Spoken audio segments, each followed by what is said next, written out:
Hola amigos, ¿cómo están? Quería hacer una pregunta bastante... Estuve pensando el otro día en nuestra vida en sociedad. ¿Alguna vez te has sentido con ganas incontrolables de saltarte el guión de todos los días? Y no me refiero a algo así normal como comerte una pizza un martes cuando estás haciendo dieta. Me refiero a esa pulsión primitiva, oscura, que te sube por la garganta cuando alguien te falta el respeto, cuando ves una injusticia flagrante, o cuando simplemente el sistema te asfixia. Esa voz que te dice rómpelo, grítale, haz justicia por tus propias manos. Pero no lo haces, no lo hacemos. Nos quedamos quietos, sonreímos, apretamos la mandíbula, seguimos la norma, seguimos la fila, pagamos la multa, por ejemplo. Ahí, justo en ese microsegundo de contención, ocurre la guerra más antigua de toda la humanidad. Es la batalla entre lo que eres, un animal biológico, instintivo, cableado para la supervivencia, y lo que debes ser, un ciudadano civilizado, ético, parte de un contrato social. Detesto esa frase. Vivimos desgarrados ante nuestra biología y nuestra sociología. Y el problema es que nadie nos explicó que esa tensión no es un fallo del sistema, sino que es el sistema. Hoy no voy a hablar de moralina barata, no. Voy a hablar del análisis que intento hacer. ¿Por qué duele tanto cumplir las reglas a veces? ¿Y por qué la fuerza y la violencia son el secreto sucio de la paz? Y como diablos puedes vivir en este mundo esquizofrénico sin perder la cabeza en el intento. Empecemos con un poco de honestidad, pero honestidad brutal. Hay una trampa en la que caemos todos los días. Los filósofos, que a veces complican mucho las cosas para justificar el sueldo, tal vez, lo llaman la guillotina de Hume.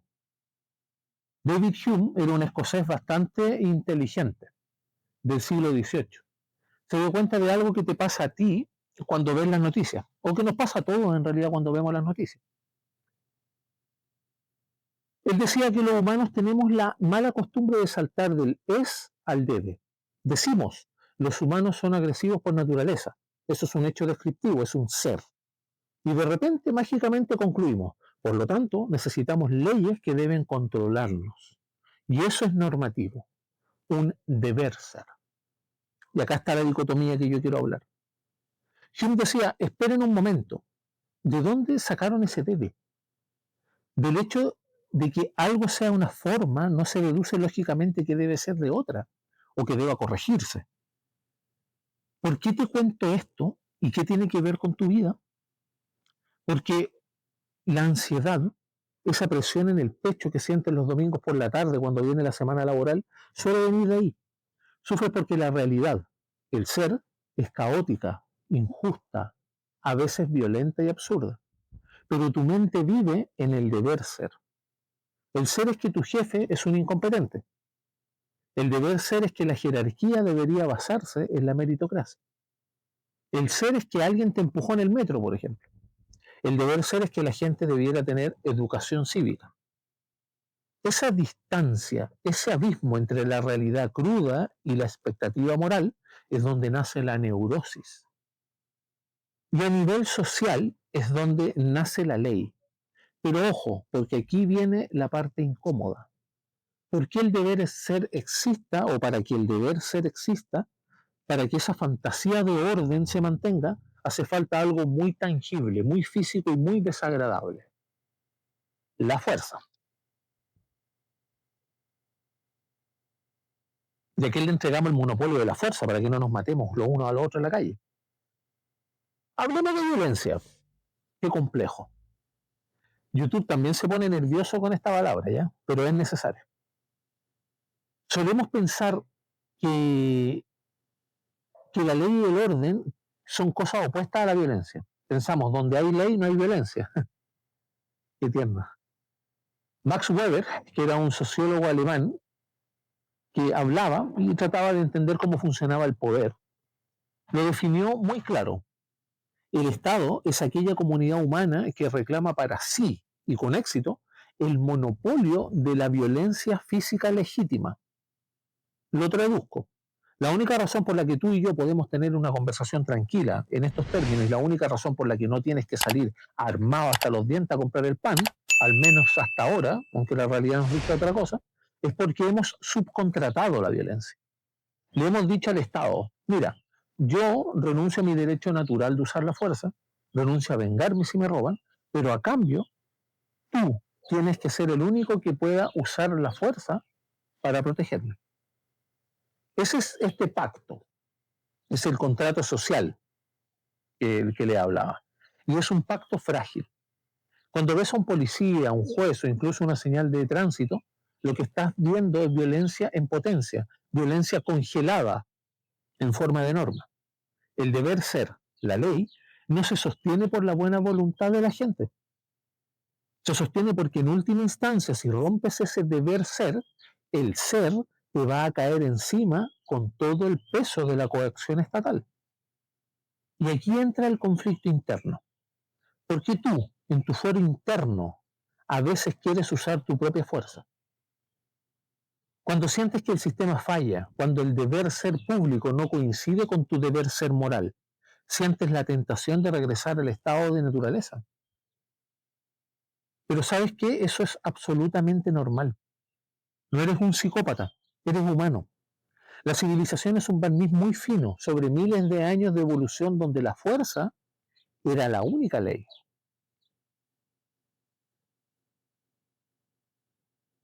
Y para entender esto, tenemos que mirar un poco hacia atrás. No a la semana pasada, sino que, por ejemplo, a la Grecia antigua. Hay una obra de teatro, la Orestíada, de Esquilo, que explica eso mejor que cualquier libro de derecho. En la historia, en la obra, hay una cadena de venganzas de sangre. Uno mata al otro, el hijo se venga, las furias, que son monstruos antiguos, persiguen al hijo para despedazarlo. Muy bonito. Es el ciclo infinito del ser. Sangre pide sangre. ¿Y cómo termina la obra? No termina con más muertes. La diosa Atenea interviene, dice, ya, basta, vamos a poner un tribunal, vamos a votar. Y las furias, esas bestias de la venganza, no son destruidas, son transformadas en las Euménides, que son las benevolentes guardianas de la ciudad. Esa metáfora es brutal, brutal.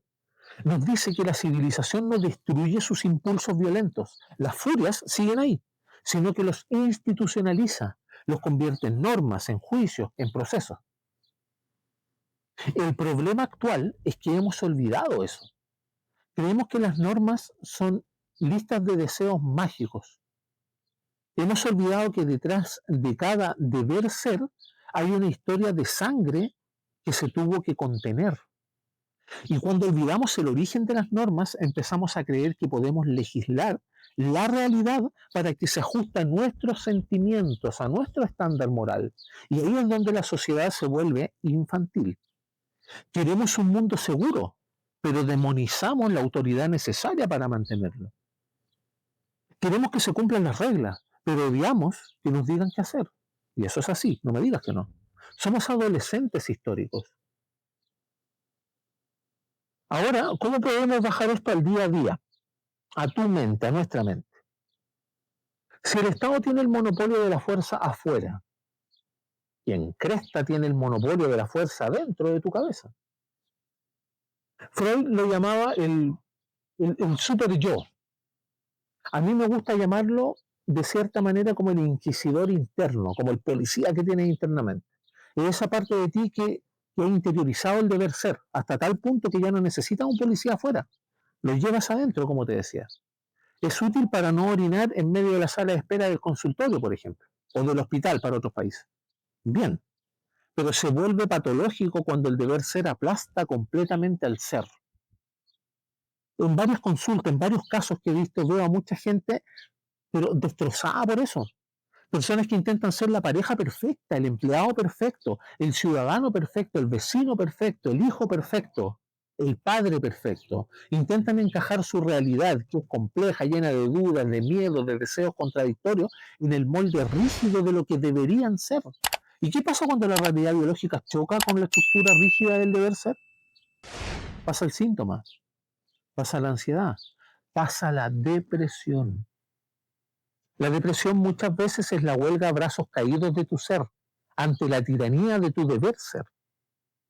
Es tu organismo diciendo, no puedo cumplir con tus estándares imposibles, así que me apago. El cumplimiento excesivo de la norma interna es una forma de violencia contra uno mismo. Piénsalo.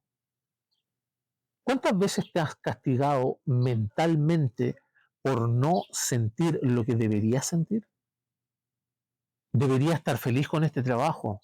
Debería querer más a mi familia. No debería sentir envidia. Debería. Estás aplicando la fuerza bruta contra tu propia naturaleza. Y te voy a dar un spoiler estoico. La naturaleza siempre gana. Si la reprimes, vuelve. Y vuelve con mucha más fuerza. Ahora, pongámonos un poco cínicos. O realistas, tal vez.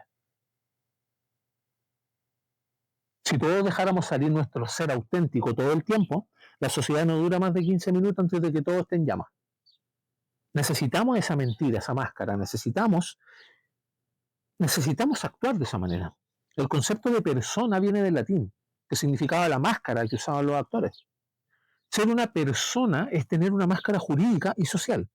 El problema del deber ser actual es que se ha vuelto hipócrita a niveles pero industriales.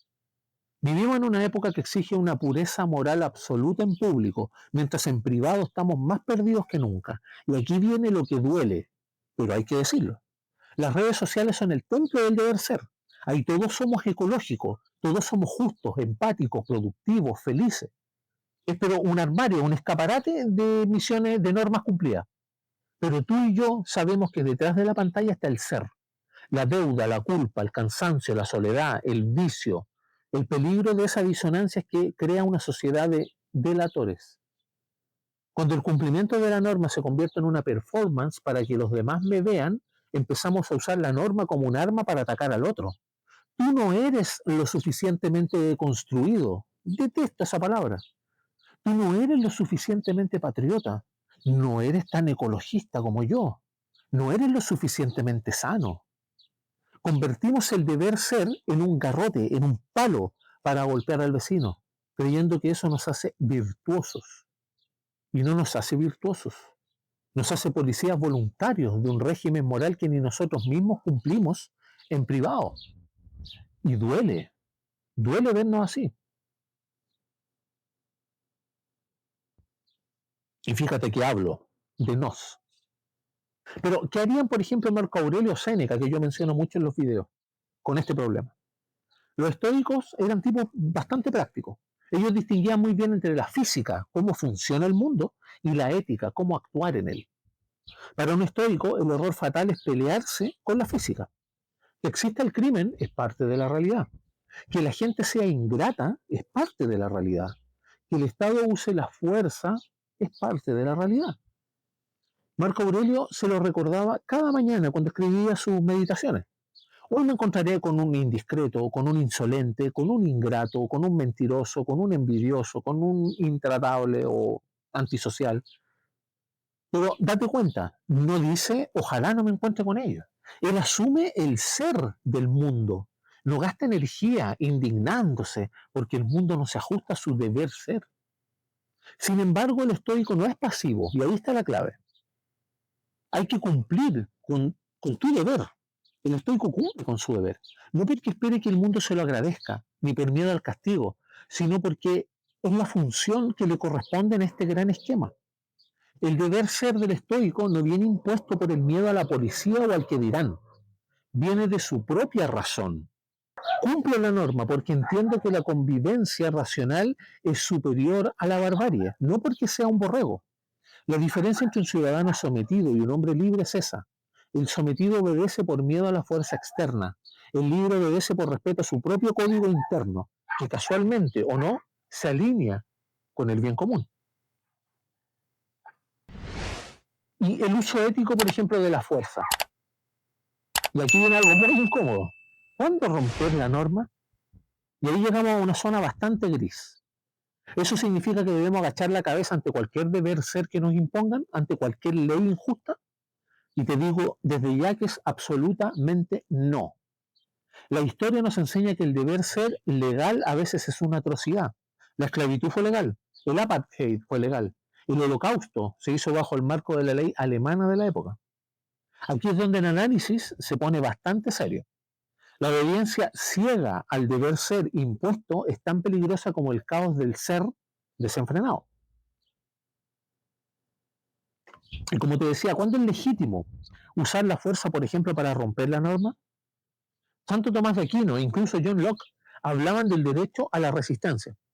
Cuando la norma, el deber ser artificial, viola flagrantemente la naturaleza humana y la dignidad, es decir, el ser esencial, la norma pierde su autoridad moral. Pero ojo ahí, porque tu ego es muy tramposo, nuestro ego es muy tramposo. A menudo creemos que una norma es injusta solo porque nos incomoda. Es injusto que tenga que pagar tantos impuestos. Sí, pero ya, es molesto, sí. Pero ¿es una violación a la ley natural? Lo más probable es que no. El criterio para romper el deber ser no es tu comodidad, es la dignidad. Y para ejercer esa resistencia, paradójicamente, necesitas mucha fuerza. Entre paréntesis, la dignidad es relativa. Cada uno tiene su concepción de dignidad.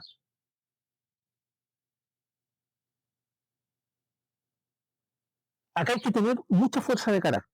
Gandhi y Martin Luther King no usaron la violencia física, pero ejercieron una fuerza brutal, la fuerza de la resistencia. Usaron su ser, su cuerpo, su existencia ahí en la calle, para desafiar un deber ser corrupto, en este caso el Estado. Entonces, ¿cómo vivimos esto, tú y yo, que no somos líderes revolucionarios ni emperadores romanos, sino personas que tienen que pagar facturas, que tienen que pagar deudas y convivir con vecinos muchas veces ruidosos? Ahí la propuesta yo creo que es la integración. Dejar de intentar matar a tu ser, dejar de avergonzarte de tus impulsos, de tu agresividad potencial, de tu deseo de romper todo.